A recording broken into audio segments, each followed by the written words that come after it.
Is known as correspondence. तो उसमें correspondence की बात कर रहे हैं, उसको हम बोलते हैं बिजनेस कॉरस्पॉन्डेंस। जैसे जिस तरीके से हम जो भी कम्युनिकेशन कर रहे हैं, जैसे सपोज कोई नोटिस किसी को हमें इशू करना है, ठीक है, हमने किसी को मेमोरेंडम दिया है, सर्कुलेशन कोई कंपनी में निकला हुआ है, कोई भी रिलेटेड इन्फॉर्मेशन, बिजनेस से कोई भी इन्फॉर्मेशन रिलेटेड है, वो हमने क्या करी, कन्वे करी। तो हम चाहे सर्कुलर्स का यूज कर रहे हैं, चाहे हम किसी को लेटर इशू कर रहे हैं, चाहे हम किसी को मेमोरेंडम सेंड कर रहे हैं, ठीक है, ईमेल के थ्रू हमने क्या करा, कम्युनिकेशन करा। तो ये सारी चीजें हम बिजनेस कॉरस्पॉन्डेंस में बात करते हैं, ठीक है, उसको हम बोलते हैं बिजनेस कॉरस्पॉन्डेंस। आज हम बात कर रहे हैं किसकी, मैकेनिक्स ऑफ राइटिंग लेटर्स, किस तरीके से लेटर लिखा जाता है, उसका क्या फॉर्मेट होता है, ठीक है, किस स्ट्रक्चर ऑफ बिजनेस लेटर। यहाँ पे मैंने कुछ बिजनेस लेटर का स्ट्रक्चर के बारे में लिखा हुआ है कि कौन कौन से मेन इसके हेडिंग्स हैं जो हम यहाँ पे डिस्कस करेंगे। चलिए स्टार्ट करते हैं। To be effective a business letter must be written in proper format, ठीक है। अगर आपको अपने बिजनेस लेटर की इफेक्टिवनेस बढ़ानी है तो आपको उसको प्रॉपर फॉर्मेट में लिखना होगा। वैसे बात करें अगर हम फॉर्मेट की, तो format time to time change होते रहते हैं, ठीक है। लेकिन अगर हम बात करें बिजनेस कम्युनिकेशन की, तो बिजनेस ऑर्गेनाइजेशन में जो भी कम्युनिकेशन होता है वो करंट फॉर्मेट पे ही किया जाता है। जैसे आज के टाइम में जो भी कम्युनिकेशन का वे है, यानी कि जो भी, जैसे सपोज हम बात कर रहे हैं यहाँ पे लेटर्स की, तो लेटर किस तरीके से आज के टाइम में डिजाइन किए जाते हैं, किस उसका क्या फॉर्मेट है, क्या स्टाइल है, वो सारी चीजें अगर हमने प्रॉपरली यूज की हैं, प्रॉपरली हमने अपने लेटर को डिजाइन किया है और प्रॉपरली उसको डिलीवर किया है, तो कहीं ना कहीं हमारे जो कम्युनिकेशन है उसकी इफेक्टिवनेस बढ़ जाती है। तो वो यहाँ पे हम बात कर रहे हैं। To be effective a business letter must be written in proper format and style. It contain following essential parts, ठीक है। अब एक बिजनेस लेटर के जो भी एसेंशियल पार्ट्स हैं वो मैं आप बता रहा हूँ यहाँ पे। जैसे यहाँ पे लिखा हुआ है heading, inside name and address, opening salutation, उसके बाद subject, body of letter, complimentary close, signature, enclosure, endorsement, postscript और आइडेंटिफिकेशन मार्क। तो ये क्या है, इंपॉर्टेंट पार्ट्स हैं किसके, बिजनेस लेटर्स के, ठीक है। इन हेडिंग्स के हिसाब से हमें प्रॉपरली लेटर को फॉर्मेट करना होता है और प्रॉपरली जो भी हमारा जो स्टाइल है प्रॉपरली इन्हीं के हिसाब से होना चाहिए। अगर स्टेप बाय स्टेप हम इन सारी चीजों को प्रॉपरली रिटर्न करते हैं या फिर उनको प्रॉपरली मेंशन करते हुए लिखते हैं, तो कहीं ना कहीं हमारे जो भी कम्युनिकेशन है और हमारा जो भी एक रिटर्न जो फॉर्म है या जो भी लेटर है उसकी इफेक्टिवनेस और ज्यादा बढ़ जाती है, ठीक है। जो भी हमारे रिसीवर्स हैं जो इस लेटर को रिसीव करने वाले हैं, ठीक है, जिसके साथ भी हम इंफॉर्मेशन कन्वे कर रहे हैं, वो उन लोगों के लिए बहुत ज्यादा इजी हो जाता है कि जो भी इंफॉर्मेशन है बहुत इजीली अंडरस्टैंड कर सकते हैं, ठीक है। तो कहीं ना कहीं एक जो कम्युनिकेशन का जो हमारा ऑब्जेक्टिव है बहुत इजीली हम कंप्लीट कर सकते हैं अगर हमने अपने जो भी लेटर राइटिंग है उसको प्रॉपरली फॉर्मेट के हिसाब से डिजाइन और स्टाइल वाइज हमने उसको लिखा है, ठीक है। तो वो यहाँ पे हम बात कर रहे हैं स्ट्रक्चर ऑफ बिजनेस लेटर। एक बिजनेस लेटर का क्या स्ट्रक्चर होना चाहिए।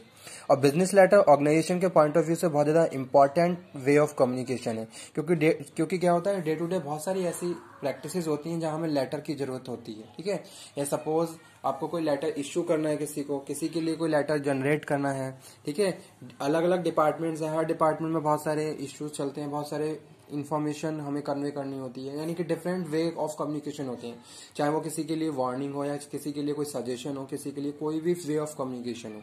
लेकिन अगर हमने उसको प्रॉपरली जो भी इफेक्टिव वे है उसके थ्रू हमने उसको कन्वे किया है, तो कहीं ना कहीं हमारे लिए क्या है, बहुत ज्यादा हमारा ये क्या रहता है, फ्रूटफुल रहता है एक तरीके से, ठीक है। यानी कि जो भी हमारा मोटिव है वो हमारा क्या हो जाएगा, कंप्लीट हो जाएगा, ठीक है। तो वो यहाँ पे हम बात कर रहे हैं स्ट्रक्चर ऑफ बिजनेस लेटर की। चलिए फर्स्ट है यहाँ पे हेडिंग। यहाँ पे हम बात करें किसकी, हेडिंग की। जैसे बात करें हम, most of the firm use printed letters heads, ठीक है। बहुत सारे फर्म्स ऐसे होते हैं जो प्रिंटेड लेटर फर्म्स यूज करते हैं, तो उनमें उनकी हेडिंग्स क्या होती है, ऑलरेडी प्रिंटेड होती है। और ये हेडिंग क्या है, ये हेडिंग कंसिस्ट करती है क्या, the name of the sender, sender का नेम, उसका एड्रेस, ठीक है। नेचर ऑफ द बिजनेस वहां पे प्रॉपरली रिटर्न मेंशन रहता है, and name of the departments writing in the letter. तो ये सारी चीजें heading contain.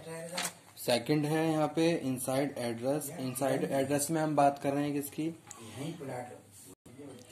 This part of letter show the name and address of the person और party to whom the letter has been addressed, ठीक है। जिसके लिए भी एड्रेस लिखा है उस पार्टी का नाम होता है यहाँ पे इनसाइड एड्रेस में। If the letter has been addressed to an individual, courtesy title should be prefixed before his her name like Mr. Miss. ठीक है, इस तरीके से। तो वो हम बात करें किसकी, इनसाइड नेम एंड एड्रेस। उसके बाद हम आ जाते हैं थर्ड, जो कि है हमारा क्या, सब्जेक्ट। ठीक है, थर्ड यहाँ पे लिखा हुआ है सब्जेक्ट नहीं, ओपनिंग सैल्यूटेशन। तो ओपनिंग सैल्यूटेशन में हम बात कर रहे हैं वे ऑफ ग्रीटिंग। ठीक है, टू द एड्रेसेस, जिस भी तरीके से हमें क्या करना है, ग्रीट करना है। जस्ट जैसे सब हम बात करते हैं, सपोज आप क्या कर रहे हो, किसी को रिस्पेक्ट शो कर रहे हो, तो वो यहाँ पे हम बात कर रहे हैं ओपनिंग सैल्यूटेशन। उसके बाद लिखा है सब्जेक्ट, जिस भी सब्जेक्ट से रिलेटेड आपने लेटर लिखा है वो यहाँ पे आपको मेंशन करना होगा। उसके बाद लिखा हुआ है body of letter. Body of letter में हम बात कर रहे हैं part of divided into the paragraphs. ठीक है, जो भी आप इन्फॉर्मेशन कन्वे कर रहे हो उसको पैराग्राफ में आपको डिवाइडेड करना है। First one is introducing para. पहला क्या होता है, इंट्रोड्यूसिंग पैरा होता है। और उसके बाद middle one is constitute the main body. ठीक है, पहले क्या करेंगे, आप इंट्रोड्यूस करेंगे, उसके बाद जो सेकंड पैरा आप यूज करेंगे वहां पे आप मेन जो भी आपकी इन्फॉर्मेशन है, ठीक है, वो वहां पे आप क्या करेंगे, लिखेंगे।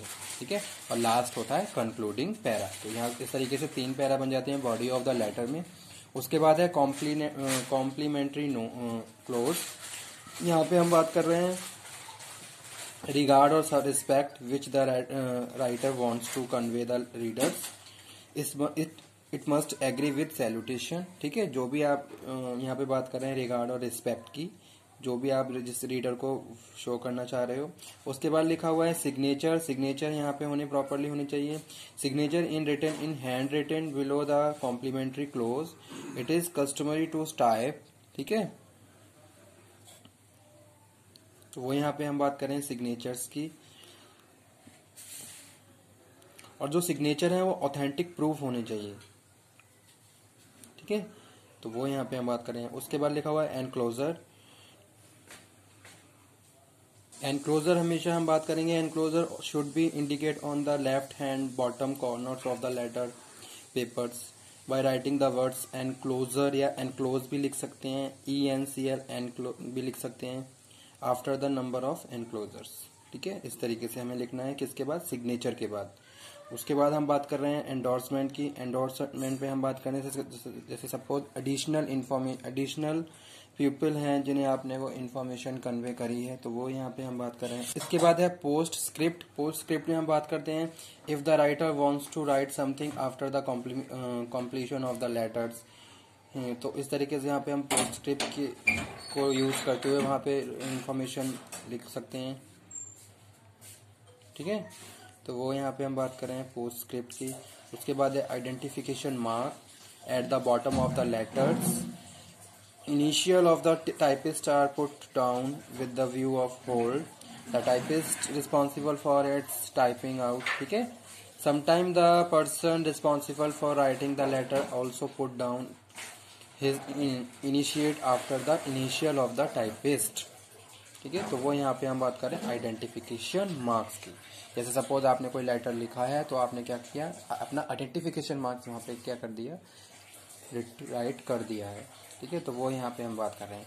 तो ये कुछ क्या थे, स्टैंडर्ड थे किसके, बिजनेस लेटर्स के, जो हम जर्नली बिजनेस लेटर जब भी हम सर्कुलेट करते हैं या फिर कोई इन्फॉर्मेशन लेटर हम सेंड कर रहे हैं, तो ये क्या है, मेन हेडिंग है जो अपने अपने प्लेस पे अपना अपना इम्पॉर्टेंट रोल प्ले करती हैं।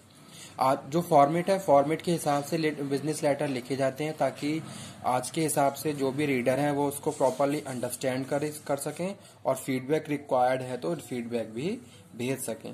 तो वो चीज़ यहाँ पे हम बात कर रहे थे किसमें, मैकेनिक्स ऑफ राइटिंग लेटर्स।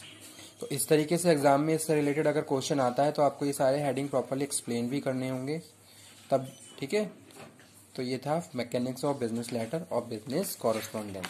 अगर बिजनेस कॉरेस्पॉन्डेंस की बात करते हैं, अगेन मैं रिपीट कर देता हूँ, the kind of written communication is an organization is known as correspondence.